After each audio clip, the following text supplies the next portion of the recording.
നമുക്ക് ആദ്യത്തെ 14 എണ്ണൽ സംഖ്യകളുടെ തുക കാണാനാണ് ചോദിച്ചിരിക്കുന്നത്.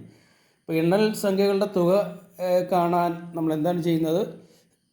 തന്നിരിക്കുന്ന നമ്പറായ 14 എഴുതുക, അതിൻ്റെ കൂടെ 1 കൂട്ടി 15 എഴുതുക, തമ്മിൽ മൾട്ടിപ്ലൈ ചെയ്യുക, 2 കൊണ്ട് ഡിവൈഡ് ചെയ്യുക. ഓക്കെ, നമുക്ക് ഫോർമുല ഉണ്ട്, n+1/2 എന്നാണ് ഫോർമുല. n എന്ന് പറയുന്നത് തന്നിരിക്കുന്ന നമ്പറാണ്, എണ്ണൽ സംഖ്യയുടെ നമ്പറാണ്.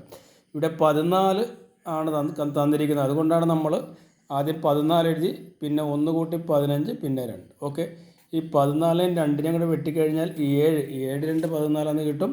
അതായത് നമുക്ക് 7 × 15 കണ്ടുപിടിക്കണം.